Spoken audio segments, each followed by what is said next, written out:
Welcome to Radha channel. ನೋಡಿ, ನಾನಿವತ್ತು mixed fruit jam ಮಾಡ್ತಾಯಿದ್ದೆ. ಎಲ್ಲ ಮನೆಯಲ್ಲೇ ಬೆಳೆದ ತರಕಾರಿ, ಸ್ಲರಿ ನೀರಲ್ಲೇ ಯಾವ ಔಷಧಿ ಹಾಕದೆ ಬೆಳೆದ ತರಕಾರಿಗಳೆಲ್ಲ. ನೋಡಿ, ಇದು ಡ್ರ್ಯಾಗನ್ ಫ್ರೂಟು, ಪೇರಳೆ, ಪಪ್ಪಾಯ, ಬನಾನಾ, ಮ್ಯಾಂಗೋ, ಇದಿಷ್ಟರದ್ದು ಮಿಕ್ಸೆಡ್ ಜಾಮ್ ಮಾಡಿ ತೋರಿಸ್ದೆ. ಇದನ್ನು ಫಸ್ಟಿಗೆ ಹೋಲ್ಡ್ ಮಾಡ್ಕೊಂಡು ಬರ್ತೆ. ನೋಡಿ, ಎಲ್ಲ ಹೋಲ್ಡ್ ಮಾಡ್ಕೊಂಡು ಬಂದೆ. ಇದನ್ನೆಲ್ಲೀಗ ಮಿಕ್ಸಿಯಲ್ಲಿ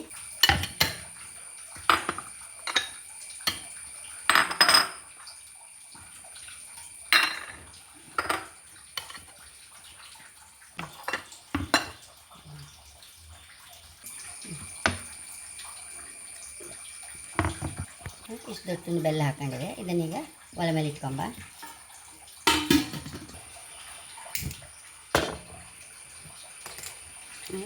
ಮಚ್ಚುತ್ತಾ ಇರಬೇಕು ಪಾಕ ಬರುವಾಗ.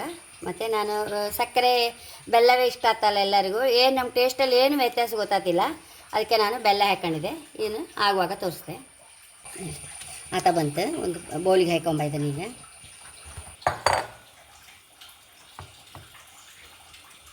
ಎಷ್ಟು ರುಚಿಯಾದ ಜಾಮ್, ಮಿಕ್ಸೆಡ್ ಫ್ರೂಟ್ ಜಾಮ್ ರೆಡಿಯಾಗಿದೆ. ಎಲ್ಲ ಮನೆಯಲ್ಲೇ ಬೆಳೆದ ತರಕಾರಿ, ಯಾವುದು ಅಂಗಡಿದು ಯಾವುದೂ ಇಲ್ಲ ಇಲ್ಲಿ. ಎಲ್ಲ ಸ್ಲರಿ ನೀರಲ್ಲೇ ಬೆಳೆದಂಥ ತರಕಾರಿ. ಹಾಗೆ ಖಂಡಿತ ನೀವು ಸಹ ಟ್ರೈ ಮಾಡಿ. ಹೀಗೆ ಮನೇಲಿ ಫ್ರೂಟ್ಸ್ ಇದ್ದರೆ ಸಕ್ಕರೆ ಬದಲಿಗೆ ಬೆಲ್ಲ ಹಾಕ್ಕೊಂಡು, ಮಕ್ಕಳಿಗೆ ಸಹ ತುಂಬ ಜಾಮ್ ಅಂದರೆ ಇಷ್ಟ ಅಲ್ಲ. ಎಲ್ಲದಕ್ಕೂ, ದೋಸೆಗೂ ಎಲ್ಲದಕ್ಕೂ ಆಗುತ್ತೆ. ಹಾಗೆ ಚಪಾತಿ, ದೋಸೆ, ಬ್ರೆಡ್ ಎಲ್ಲ ಸೂಪರ್ ಆಗ್ತಿದ್ದು ಇಂಥ ಜಾಮು. ನಾನೇನು ಎಸೆನ್ಸ್ ಯಾವುದೂ ಹಾಕಲಿಲ್ಲ. ಒಂಚೂರು ಏಲಕ್ಕಿ ಹುಡಿ ಮಾತ್ರ ಹಾಕೋದಷ್ಟೇ. ಒಬ್ಬರು ತಗೊಂಡವ್ರಿಗೆ ತುಂಬ ಇಷ್ಟ ಆಯಿತು.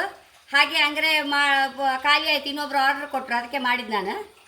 ಹಾಗೆ ನನ್ನ ಚಾನಲ್ ಇಷ್ಟ ಆದರೆ ಸಬ್ಸ್ಕ್ರೈಬ್ ಮಾಡಿ, ಲೈಕ್ ಮಾಡಿ, ಕಾಮೆಂಟ್ ಮಾಡೋದಂತೂ ಮರಲೇಬೇಡಿ. Thank you.